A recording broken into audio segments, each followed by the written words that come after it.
I'm going to repeat it one more time. There is a road from my eye to my heart that does not go through the intellect. G.K. Chesterton.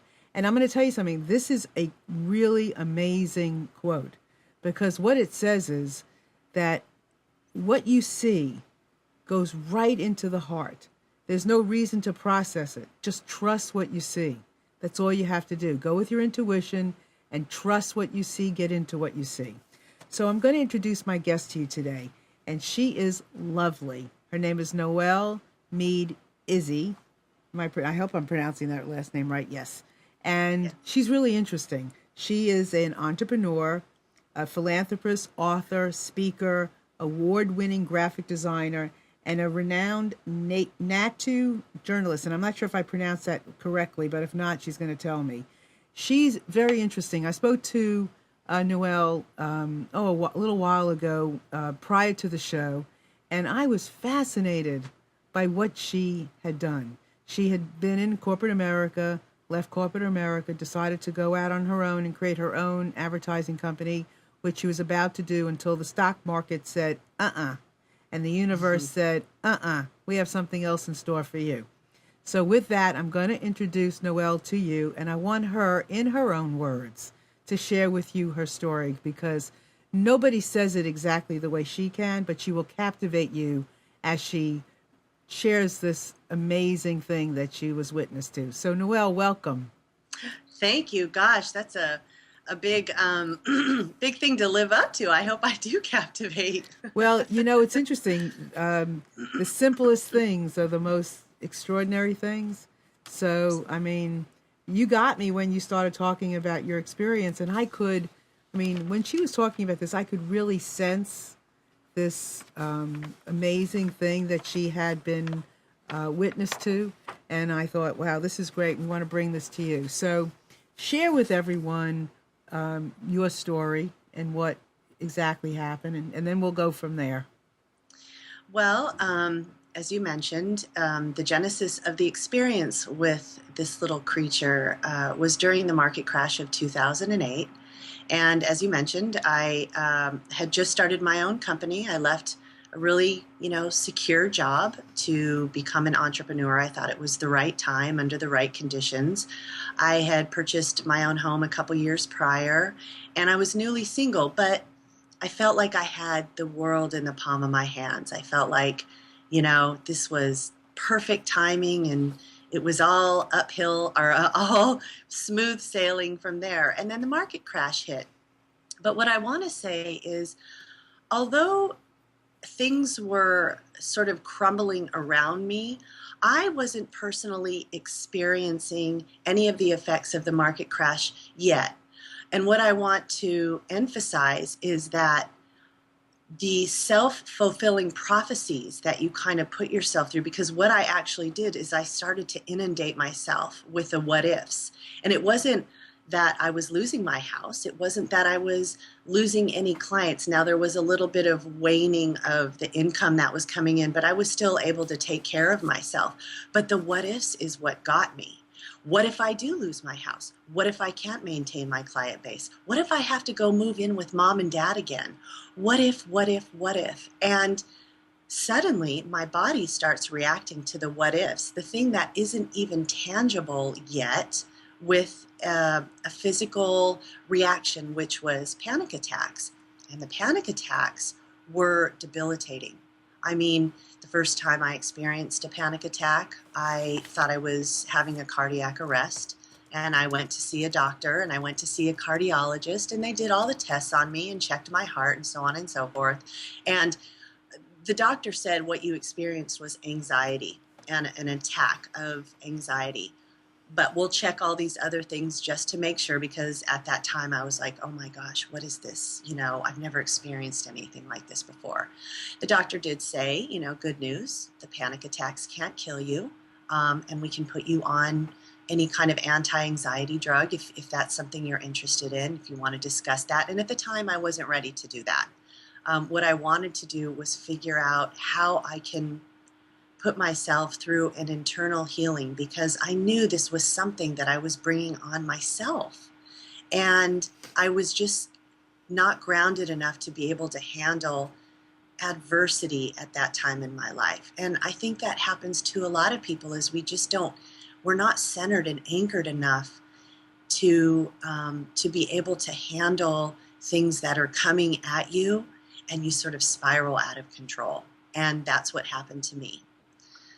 So I decided to do a lot of praying. I decided to go for a lot of walks outdoors and just, ask God to help me through this, nature, whatever was willing to sort of, listen at that time to my pleas, help me through this. I'm willing to learn. I'm willing to open up and accept what it is I need to change.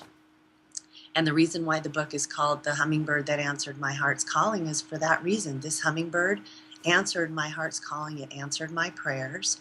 And the healing journey that took place, the shared journey that took place, was something that changed my life forever. So now, so you're in pain and you're not knowing what to do next, and your life is just like, maybe it had already been so planned out. And now it's left up to surrendering. Mm-hmm. Okay. Absolutely. So this hummingbird. So now bring us to the story of the hummingbird. So one afternoon, and completely unexpected, that's one of the things that I learned, was that don't take for granted the way that heaven, or the supreme intelligence, God, whatever we want to call it, is trying to communicate with you and help you to heal and move along your divine path. Because when we discount and we have expectations of the way something's supposed to look, we will miss it altogether. And so one afternoon I went out to my balcony and I noticed a little nest on a branch that was hanging over the railing of my balcony, probably 2 feet away from me. And there was no bird in it at the time, but I was sort of taken aback, like, wow, what is this? This is like the smallest thing, I think it's a nest, I've ever seen. Although when I got close enough to it, the architecture, the design, the brilliance of how well crafted this little nest was, I was just in awe. I couldn't stop staring at it. Let me ask you something. In your life up to this point, were you somebody that would have noticed a nest? Probably not. I mean, I've always been kind of someone that was a daydreamer. I'd go outside. I liked to run, so I liked to be outdoors and sort of breathe in the fresh air. But to take notice of something, really small in my field of vision, pay that close attention, I don't think so. Mm-hmm. Now, just so you know, that's totally changed now. Right. But at that time, it was a pretty new thing. Okay. Yeah. I was curious if in your busy life as an entrepreneur and, and a career woman, if you normally would have paid attention to those things, because, like most people, nature and all the beauty in nature is pretty much a backdrop to our busy life. And that's pretty much what it was. I mean, if there was something really out there and catching everybody's attention, I'd notice it. But these small little things have become big in my life right now, and it started with that. And I'm glad you said a backdrop, because what I want everybody to know is, this backdrop, after spending a little time with Noelle, becomes the front drop, not the backdrop, becomes the front thing. So that's how it feels for me. So, okay, Yeah. So continue with your story. So I waited around because I wanted to see if there was an actual bird that was nesting on my balcony. I was actually, just so thrilled and couldn't wait to see if something was going to show up. And sure enough, here comes this little bird. And you know how fast hummingbirds fly. I mean, they're very elusive. And she made her landing in the nest so quickly. And she had, as I mentioned in the book, she had all of these spider webs kind of like, in her beak and on her neck and chest. And she pulled them away from her body, and she started tucking the little spider webs around the nest to, create a nice glued, cohesive little unit, a little house. And after she did that, she kind of settled in the nest for a little bit and took a break. And as she took a break, I sat there with her. And like I said, she was only a couple feet away from me. And I could have even gotten closer. I mean, there were times when I would inch a little bit closer to her and she wouldn't flinch, never bothered her. I mean, we did, I believe we formed some kind of shared something between us because there was no fear on her end. And I didn't feel like I was assuming anything. I wasn't pushing myself on her. And so it was just this mutual kind of natural, relaxed communication between us. So I just sort of caught her eyes and she caught my eyes, and I sort of introduced myself, which is kind of funny, but I do remember saying, hello, it's so nice to make your acquaintance, and so throughout the day, I sat out there and I'd go in and out and I'd do some work, and I would watch her fly back and forth while she would continue to build her nest. And then eventually she laid only one egg. And then I was able to watch the entire process of 3 months of the nest building, the incubating of the egg, the hatching of her nestling, the way that she mothered this teeny tiny little bird. I mean, the chick of a hummingbird is so tiny you almost can't see it in the nest. It's so small. And it was just the most beautiful experience. I mean, the great thing about this is I was able to capture it in photography because it just seemed like every time there was something really important to capture in the process, I just happened to be there. And but at the same time, I would journal because, remember, I was going through anxiety and panic attacks and insomnia and just a lack of well-being when this all took place. And so as I journaled and I observed and I watched this beautiful thing unfold in front of me, I remember thinking to myself, I haven't had a panic attack in a couple days. And then, a night went by and I slept all the way through until the sun rose. And I was like, I slept through the night last night. And so one of the aha moments was this beautiful distraction is what helped me through a physical healing of my body and my mind.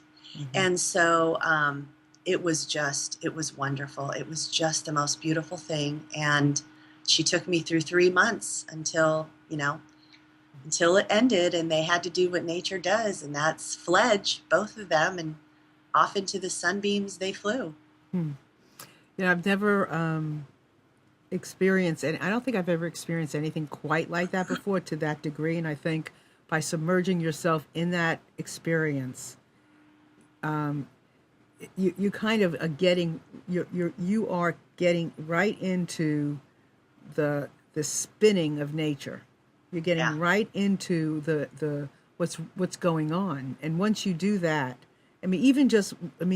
being I feel like I'm in the window looking into your experience.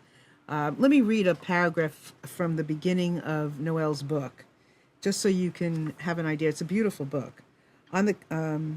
So this story is a wondrous encounter that brings to light the parallels between nature and humans.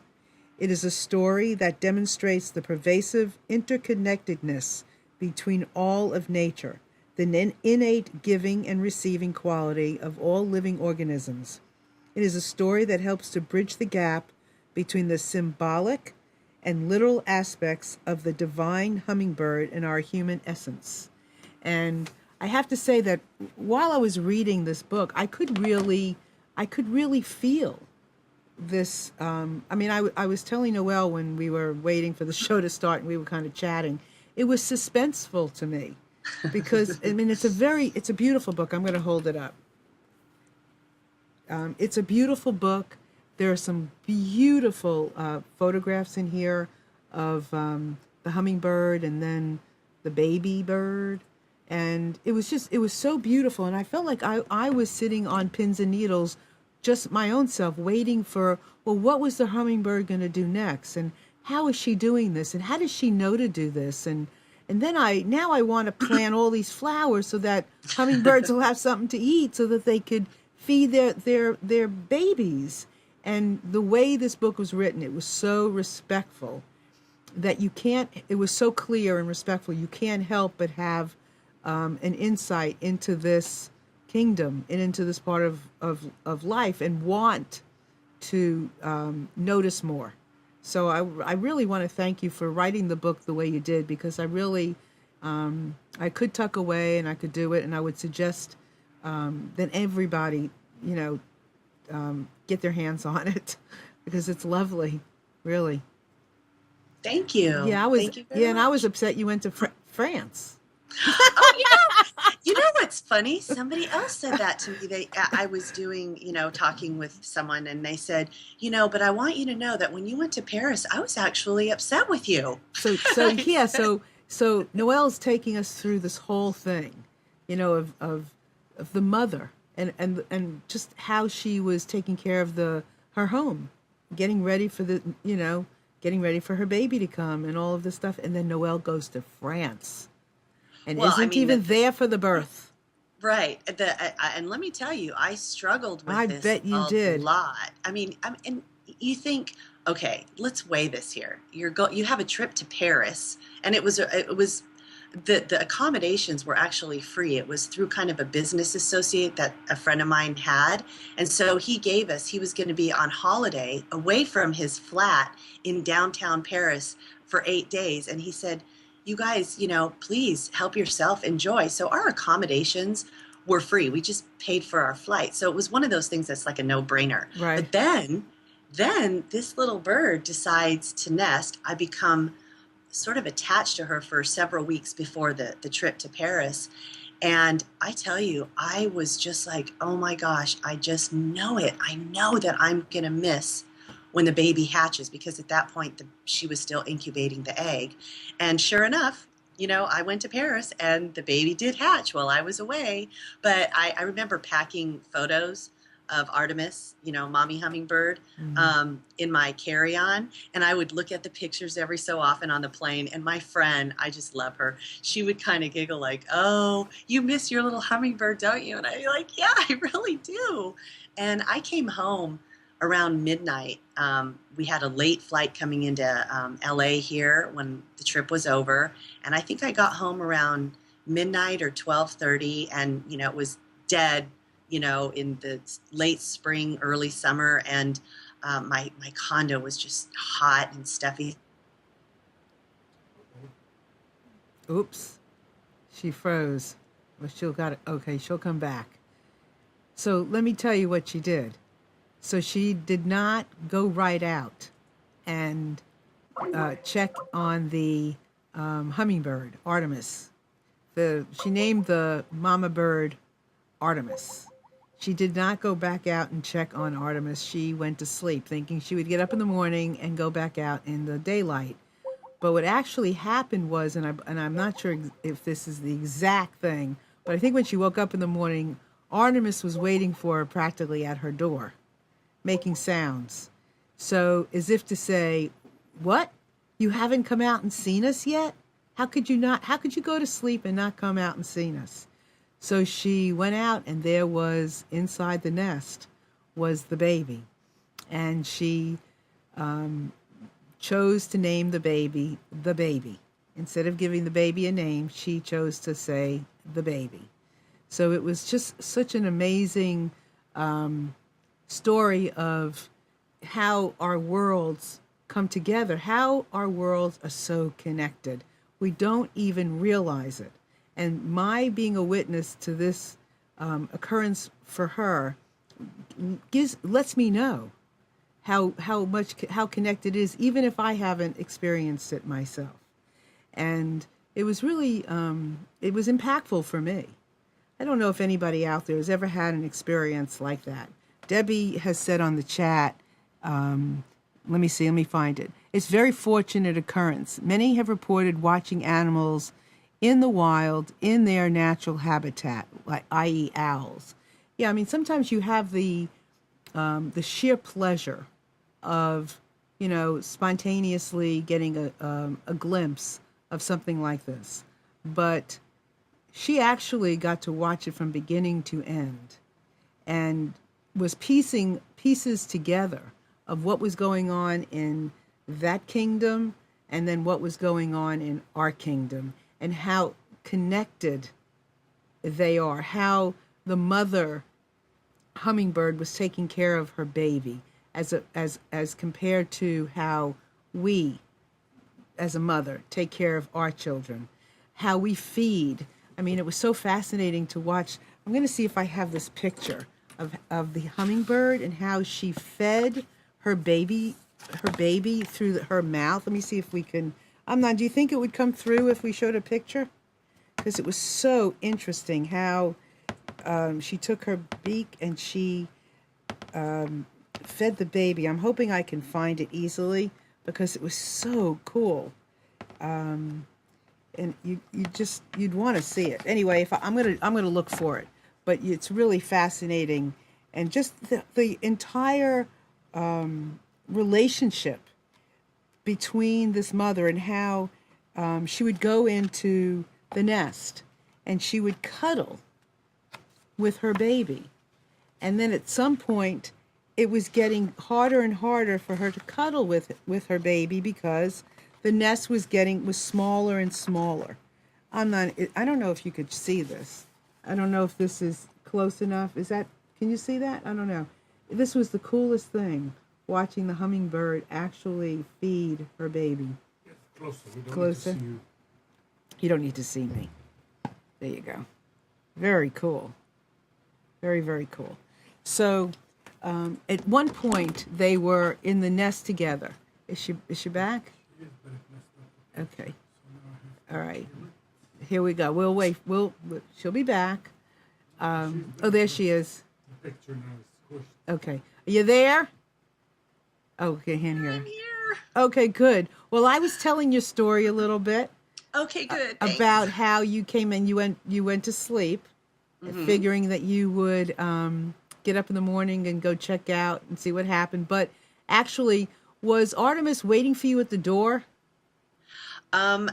She came to my screen, about 5 o'clock in the morning, just when the sun started, or when the daylight started emerging, and I could hear her like this faint flutter of her wings at my screen door. But what really woke me up is my cat always slept at the foot of my bed, and I could feel my cat kind of tensing up, like, what is that? What is that? And I kind of like, and I sort of came to, and there she was, and she was just hovering, looking inside my room. And I was like, oh, hi. Mm-hmm. And there was just something that felt urgent in her like body language. And I thought, okay, I'm getting up. So I jumped out of bed, and of course I grabbed my camera, and I went out to the balcony. And I started, because I wasn't fully awake yet, I just focused in on the nest, and I just started clicking, not really knowing what I was going to get. And once I felt like I got enough pictures and I sort of was awake, I thought, okay, I'm awake now. I'm going to go and I'm going to make some coffee. So I go into the kitchen, and as I'm setting up the coffee and waiting for it to brew, I'm going through the photos. And I look at these photos, and I'm watching her feed the baby, this teeny, and you saw the photo, this teeny tiny little beak coming up out of the nest, and she's feeding her newborn. And I know, and people might say, well, gosh, I think she's, as I mentioned in the book, she might be anthropomorphizing this a little bit. She's kind of putting her human emotions on this bird, and maybe it was just a coincidence. But in my heart, I don't believe that, because she came to my screen door. She wanted me to wake up. I just feel that. And I went out and I responded. And sure enough, baby had hatched from his little egg. And I got the most beautiful pictures. And it was like she wanted me to see. That whole week that I was in Paris, she wanted me to see, she knew, I think, I want to believe she knew that I was a little bit disheartened that I was going to be gone. And first thing when I got back, that's what she showed me. So had she come to your screen before? No. Never. This Never. was the first time she came to your screen. this was the first time, and that's why it was very unusual. I was like, and in the book I mentioned, as I had to go around. I didn't want to go through my screen door because, like I said, my cat was right there, so I wasn't going to risk going out and having my cat dart out with me. So what I did is I went around out of my bedroom to the door from my living room that leads out to the same balcony. And so when I did that, I went out to the balcony and I watched her, and she flew across to the flowering bush, and I thought, okay, so, this isn't really that unusual. I mean, I've seen her do this a ton of times, but it was when she flew back to the nest, and I saw her perch on the edge, and I'm half asleep and I'm clicking, that I wasn't really, I mean, the baby's beak and head blended in with the nest so well that it was almost like I couldn't see it with my bare eye at the time. And it was only after I looked at the photos afterwards that I saw the little headed beak coming up out of the nest. And then, of course, hysterical tears. Well, it's a great story, and I was telling everyone how she would go into the nest and cuddle with baby, and until he was getting, bigger and bigger, and then it was harder and harder to cuddle. It's harder and harder to stay in. So I just want to remind everyone, please feel free to call us at 919-518-9773 or Skype with us at computers2k, that's number 2, letter K, voice. We'd love to have you. If you have any personal experiences that you want to share, we'd love to have you. So anyway, so the story goes that he gets bigger, and he does what he does. He practices flying, and then they fly away, and they leave eventually. Yeah. And you have this incredible connection to bats, bees, birds. So, right? So talk about, bring us to that point now with your love and your advocacy for all of those pollinators. Well, what as this experience, took place, one of the things that I noticed about nature and this hummingbird was how balanced their lives are in that giving and receiving. Every time she'd come back to the nest and she'd have a beak full of pollen, I knew that as she went to 50, 100 flowers a day to gather nectar, that pollen was regenerating growth of all the flowers that she was visiting and all the, plants and the natural world around her. She was naturally pollinating, giving back every time she received. And one of the things that it sticks in my mind, and what is so important for human beings to realize, is that there's nothing out in our natural world that takes more than what it needs. There's nothing out in our natural world that overindulges. Nature out there and wildlife take only what they need at the time they need it to satiate themselves. They don't hoard, they don't overeat. And it was one of the things that I just thought, this is so much that we could learn. I mean, we're a society that just consumes and consumes and consumes. And one of the things that I would love people to just make a commitment to themselves, and not so much for the fitting into the bikini when summer rolls around to lose weight, but just to be part of the natural world that says, I will only take what I need in order for me to satiate and survive. I don't need to take more than that, because when you take more than that, you put that burden on all of the natural world around you that's providing that food. So with this story, I started really looking at the pollinators, and the pollinators are the workhorses of the planet that bring us all of our fruits, all of our vegetables, all of our grains. And I spoke with a beekeeper recently who said, if you want to see the magnitude of how worker bees, we'll just talk about worker bees and what they contribute to our planet, just know that 1 in every 4 things that we touch comes from some kind of pollination of something that brings it to you. And I remember that just being so powerful. Yeah, that's a pretty extraordinary concept. I mean, my gosh. Say that one more time. He said, Every one out of every four things that you touch has been somehow touched by a pollinator in some way. Even if it's something like your table, if it's, I mean, in so many ways, adamant and inanimate things, the things we eat, the things that we use, you know, in our homes, things are created through some sort of pollination of some kind of material. And that was pretty powerful. I was like, really? And he kind of threw out some things, you know, think about the trees, think about the wood that, you know, makes your chairs, think about what pollinates those trees and how they proliferate, you know, the growth I would of think that. it's even a bigger number than that. Oh, I'm When sure. I'm looking around here right now, there's very little that I'm looking at that must not have been touched. What's Yeah, not touched? cotton. Everything's Look touched. at the clothes we wear. Yeah, everything is touched. I never thought about it like that. Everything is touched. And think about how benevolent all of these creatures are to give of that energy and that life force for us, because we hire them. I mean, we purposely go out and set up, you know, beehives to mass pollinate a huge orchard of almonds, for example. I mean, the list of fruits and vegetables and grains that the single honeybee hives pollinate to produce for us. I mean, you go into a grocery store and nutritionists say, whatever you do, don't shop on the center aisles of a grocery store because that food isn't real food. You always want to shop in the perimeter. You always want to shop where the fruits are, the vegetables are, the grains are, the breads are. And imagine if we didn't have our bees or our pollinators, what that grocery store would look like. Right. And so it was just one of those things that I just started to really appreciate the pollinators out there. And when I started to understand and learn and be more educated on colony collapse disorder for the honeybees and the different habitats of the bats and the butterflies and the birds that all pollinate are being destroyed.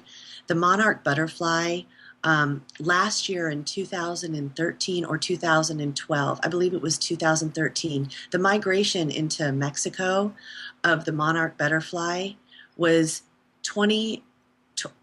less than it had been in 20 years. And so they're starting to worry about the habitats of the butterfly with certain pesticides that are affecting milkweed, which feeds the monarch butterfly. And then the pesticides that are destroying the honeybees with colony collapse disorder. That's, you know, one proven theory now that the neonicotinoids that are mass produced for agriculture as pesticides are destroying our bees. So you talk a lot about spiritual pollination. Spiritual. So now, what is your concept of that? Well, spiritual pollination is kind of that unseen spreading of a coalition of the willing, I call it. It's one of those things where internally, like I said, you make the commitment to the natural world around you through your own personal choice. No one has to know. It doesn't have to be out there where you say, oh, look, I'm doing this for that. But that relationship, that internal spiritual relationship that you feel connected to the natural world around you, and you say through your actions, through your purchasing power, I'm going to reduce my consumption because I care. Then there's also, for those, you know, I've spoken to people that say, you know, I'm not a vegetarian, and I'm not here to judge. I'm not a vegetarian. I choose my food very carefully, and I don't eat a lot of meat. But one of the things about spiritual pollination is to be thankful for the animal and the Mother Earth that has given itself to you when you sit down and have a meal. And prayer over food has been around forever. But I think people forget about that. So spiritual pollination is when I have that meal set down in front of me, I myself, and I teach my children that there is something, there is an animal or a force of nature that brought this meal to me, and I am grateful because I know my connection to it. So you quiet your mind and you just say thank you. That is spiritual pollination. Why do you think that you were privy to this extraordinary experience with the hummingbird? Why you? I ask myself that all the time. I really do.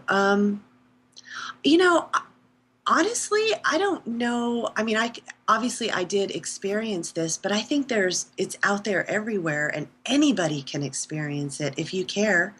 Um, this this particular experience, I think, was definitely for my emotional and physical healing, but it was also something that I needed to learn about seeing moment by moment the beauty around me that I take for granted. And when I learned that, I felt at some point, because I wasn't going to write a book, this was just my personal experience, and I kind of chalked it up as this is just for me. But as time went on, I thought, there's so much goodness in life, and we're seeing so much negativity in our world, but nature is free. And there's no cover charge. And all you have to do is walk outside and open yourself up to say to the natural world around me, speak in a language I can understand, and I guarantee you it will change you. Mm-hmm. It softens your heart. I remember being kind of like a tough cookie, and the more I started to really open myself up to the gentleness of nature, it changed my heart. I felt myself just becoming softer and more relaxed in who I was. It really, nature is such a gift to us humans. I'm listening to you, and I'm also imagining a woman who's let go of a lot of fear. Yeah. Definitely. We all have fear. That's why we do the show called Breaking Free. We don't always say, well, this is a breaking free moment, or this is a moment of freedom, or see, this is why we do the show. But my desire and my hope is that every time somebody listens, some chipping away of this freedom occurs, even if we don't ever mention it. And it could be a year down the road, somebody watches it and oops, something happens. But in this moment, your sense of freedom and this release from fear has to have been just really monumental. Huge. And this is an absolute routine of me in my life now. Whenever something good is happening, everything is good, but when I label it, this is a good thing happening, or this isn't such a great thing happening. But no matter what's going on in my life, I want to share it with the outdoors. So it's really strange. If something great happens, the first thing I want to do is put on my tennis shoes, go for a walk, and say thank you to just this massive goodness that's in nature. And if something not so great is going on and there's a disappointment in my life, the first thing I want to do is put on my tennis shoes and breathe in that release and trust that everything's happening just the way it should. Everything in nature is happening exactly the way it should. And I am not called human nature on accident. I am part of nature. So whatever's going on in my life, it's okay. And I'm drawn to go out and share it with that which I am a part of. And that's everything: the ocean, the trees, the flowers, the bees, the butterflies, the birds, the squirrels, the skunks, everything. I just feel part of it. I love it so much. So what would you suggest for people to do that have not had this experience, can't see themselves as part of the nature chain? What do you suggest people do? Going out and taking a walk, taking a run, going to the beach, all those are fabulous things.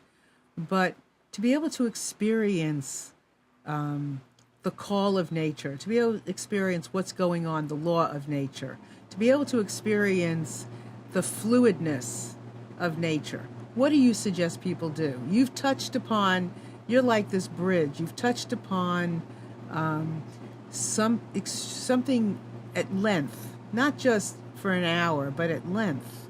You've watched an entire process. So your eye has, you have a keen sense of which you'll never let go of. Once you've had that experience, I can't imagine it ever dissipating. So how would the rest of us, well, what would you say? I mean, I feel this kind of from listening to you and reading the book and all that, but what else would you suggest people do to experience it?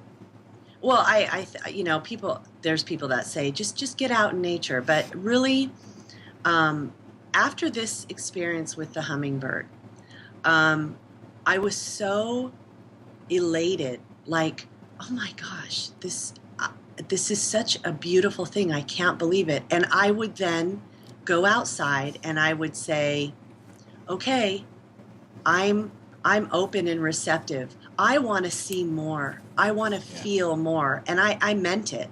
And I think that is the most important thing, is if people really want to commune with the natural world around them, that natural world around them is highly intelligent and knows the intention of the heart.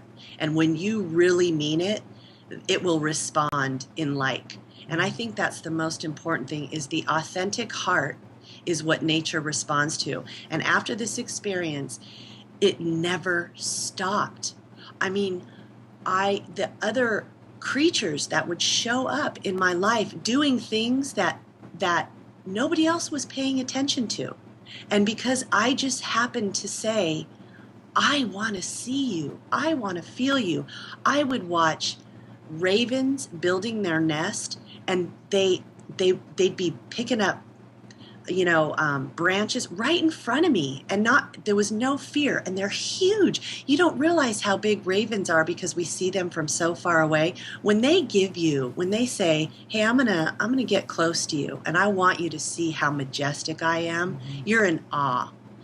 There are things out there that I've seen, the natural processes around me of the creatures out there, that I can't even believe I've been privy to since the hummingbird.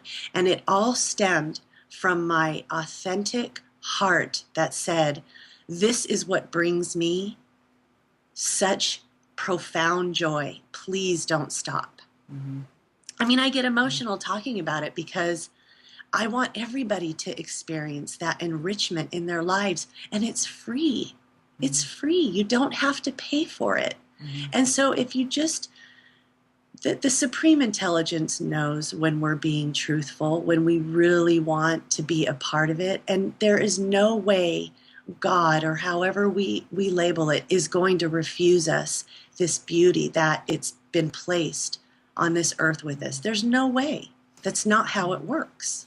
I think, what you've experienced and many other people have, I'm sure, to some degree, is really amazing. And I think many of us, I shouldn't say all, have touched upon something that will go, wow, that was amazing, or wow, that was a miracle, or wow, did you see that? Or, have had a relationship with a dog or a cat that was like, they could read each other's minds, read each other's hearts. And I think if we stop long enough and engage in this type of conversation, you can't help but want to say, well, what else is there? What else exists beyond the veil? What else is there that we can cross over to? And just as you've so eloquently put it, there's so much more that once you open up your heart to, and the consciousness of, and this awareness that it's there, it connects with you. Mm-hmm. Just like the hummingbird coming to your screen, it connects with you. I believe in this. I now have this new curiosity, mm-hmm. because I want to see what else is there. Yeah, I challenge anybody. Test it. Mm-hmm. Test my theory, if you will, that if you, and sometimes a miracle, and you see it overnight. You say, I'm open and receptive to this, and the next day you go out and you see something, you go, oh my gosh. Or like anything else, it's patience, and you keep faithful to that. I'm open and receptive, and you don't give up, and then suddenly it will show up. Mm. It's just a matter of time. That the the natural world, the universe, the beautiful universe that we live in, this planet Earth, will open herself to you in ways that you would never imagine if you're authentic enough. Right. And it never stops. It'll never stop. And you know what the best thing about it is? Something inside changes you. So you don't go out there and judge something like seeing a spider, and you watch this spider build its web. And it is really the most fascinating thing to see exactly how this thing works in this perfect rhythm. And something changes in your heart that you don't go out and go, well, that's not that big of a deal. I'm going to wait for something better. No. What happens is you start to feel that every single thing is extraordinary within the ordinary. And so it doesn't have to be, cubs being born in Africa to, a beautiful lion pride or whatever, something where you think, well, these people get to experience these really extraordinary things. No, we're talking about simple stuff. Like if you watch the hard collaborative work of an anthill, and you focus on one ant and see exactly what that one ant is doing amongst the thousands of them, you're hysterically laughing. Me and my husband experienced that one time walking to breakfast one morning, and we could not take our eyes off this one ant in this entire hill of ants that we were just fascinated with exactly what this one's job was. And it was hysterical. And the laughter is what? Just define what the laughter is about. I think I know what it is. I want to hear it from you. Why we laughed. Yeah, what's the laughter? The laughter was because this one ant had a little pebble, a little piece of rock that he was so desperately, it was what happens with me is I have a very active imagination. So I almost write little stories in my head about what I'm observing. So it was like a human that wants so badly to say, look I'm strong enough to carry this thing, and there's no way I'm going to put it down because I know I can get it over to where everybody else is putting their little rocks that are much smaller. And so this one ant would not give up this little pebble that I knew, my husband knew, and I know he knew was just a little too heavy for him. Do you know what I mean? Yeah. So we were hysterically laughing because in our own minds, and again, this might be anthropomorphizing, but that's the fun part of being in nature, because we can empathize. We place our human emotions on that and go, oh my God, that's hysterical. Mm-hmm. So we were hysterically laughing at it, and we appreciated it so much because that's their little world. Yeah. And guess what? We're part of it. Right. And I would add to the laughter is incredible, because when you see something that is so extraordinarily brilliant, there's a laughter of like such joy and connection over something that it's just like, just check it out, it's great. Yes. Debbie wants to know, did you ever want to be an entomologist? I'm going to have to humble myself and say, what is that? I don't know. I thought you knew. Debbie, what is it? It's a study of something, I'm sure. Let me ask. I thought you would know, but let me ask. Okay, I'm asking her now and see if anybody knows. Let me know. I didn't know what it was either. I was hoping you did, because I was going to ask you, what is that? I'm gonna, study of insects. No, because I don't. It's not a study really of anything. It's just an observation of what that particular creature is willing to show me. Mm-hmm. So it's not. I feel that's the study of something, and the science about something is different than what happens when we just let our heart take us someplace, and we connect with it and just simply appreciate for how we're observing it. So I don't really study anything. I just observe. And like I said, my mind tells all of these, and this is why I'm going into writing a lot of children's books, because I have a very like active imagination. When I watch something out there doing something, a story starts to form in my head, like the ant or like the ravens that keep, their partners, and the one partner is holding up a stick to the other one saying, do you think this would be a good addition to our home? Mm-hmm. And the partner walks over and kind of touches it with her beak and says, no, I don't like the color of that couch. Let's get another one. Let's keep looking. You know what I mean? Yeah, I do. I do. And it's watch this stuff. It's interesting because when I'm listening to it, I'm visualizing all these different kingdoms and all these different animals doing something that depicts what we already do. Maybe they all do it a little differently, and they focus in something that one of the other kingdoms might not focus in on. But when you put it all together, we're all mirroring each other. Absolutely.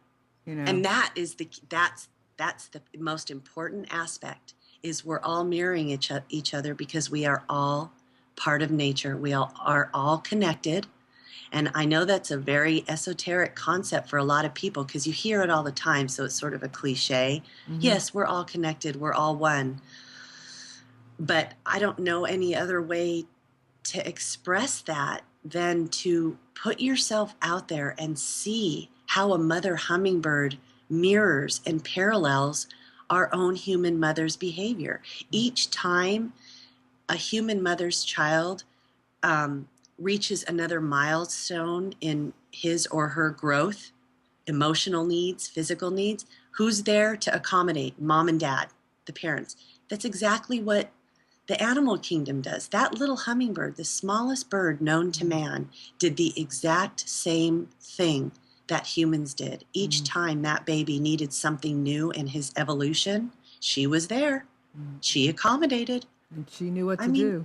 Yep, she knew what to do. So we're part of that. Yeah, I mean, so Debbie wants to know, are you involved with any of the environmental groups that help protect the earth? I am involved in the Pollinator Protection Campaign right now, which is based out of San Francisco. And so it's a pollinator partnership, and what they do is they do a lot of research on colony collapse disorder, on the habitats of our pollinators. And right now that's kind of where my heart is. And my company, Benevolent, 10% of the sales goes to the Pollinator Partnership. Mm-hmm. Now, personally for me, I support the Humane Society and the ASPCA because I have a love for animals. I love, our domestic animals, our cats and our dogs, and I want to see them loved and supported, and I want to be a faithful steward to everything around us that are vulnerable. So a part of those organizations, I'm not employed with them, but I contribute to them. Mm-hmm. I give money to them. I do what I can to help. Well, thank you for bringing this to my attention and to all of us out here, because I know that, listening to this will help us all become more freer. So I'm going to hold up your book, and I would love you to tell us about your book and how people can find it. You can buy it on my website, which is benevolent.com. It's BEE as in honeybee, -Nevolent, NEVOLENT, benevolent.com. And that's where I'm able to give the 10% proceeds to the Pollinator Partnership. You can also buy it on Amazon. So, it's available at all those other channels. It just depends on how the purchase contributes to the pollinators, or if someone just has an Amazon account and that's what they want to do. I want to encourage whatever feels right for whoever. So you can buy it on my website, and you can also learn more about what I do. You can see a lot of my photography on there because since the creatures that I've been able to photograph and the natural world around us that has presented itself and said, tell my story, take my picture, is amazing. And and then I'm on Facebook, Noelle Izzi, and you can find me there. You can find me on LinkedIn. So, yeah. This has been great. And I really thank you so much for helping us, focus and bring the awareness to this, because, it takes somebody, and you do it so colorfully. So I think that helps too, bring it alive. And the book really is, I mean, I read it yesterday and I really, really enjoyed it. And I really didn't want to put it down. So it was like reading any novel. I mean, and I could see this happening. I could see this whole relationship between you and Artemis. And I was just thrilled to be a part of it and to know that this exists. I think that's part of why this is so cool, is that we can know this exists. Mm-hmm. And you are a good, really good voice for the pollinators and for these animals, so that, you're like the bridge to welcome us all in to that kingdom and to, visualize it. So I encourage everyone to do that.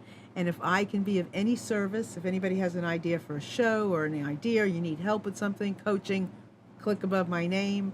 Or click my name, not above my name, above my head to my name, and just email me and let me know what I can do for you, because I am here to help in any way I can. And so there was one line, or not a line, but just this phrase that Noelle used in her book about the sun's love. Mm. And that was lovely. And I just wanted just to leave you all with that visualization of the sun's love and what there is to offer each and every one of us. So Noelle, you've been a phenomenal guest. Do you have any final word? Just, get out there in nature and allow it to shine its just benevolent, magnificent light on you, and it will really change your life. It really will. Well, thank you so much for being here and for sharing with us. Thank And you. anytime you have a new project or anything you want to share, let me know. Okay, I will. Okay? And with that, I want to say goodbye to everyone. I'll see you outside. Bye. Have a great day. Bye-bye. Bye.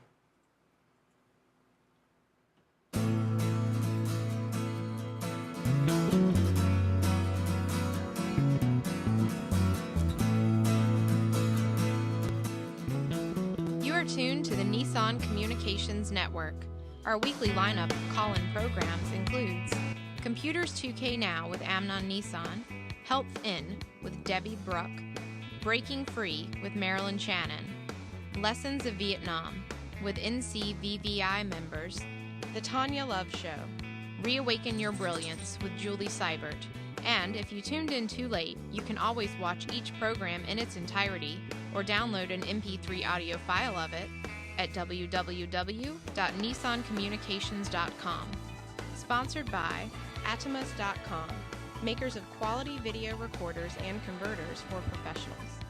That VidBlasterGuy.com, CarolinaApparel.com, and DeltaForce.net.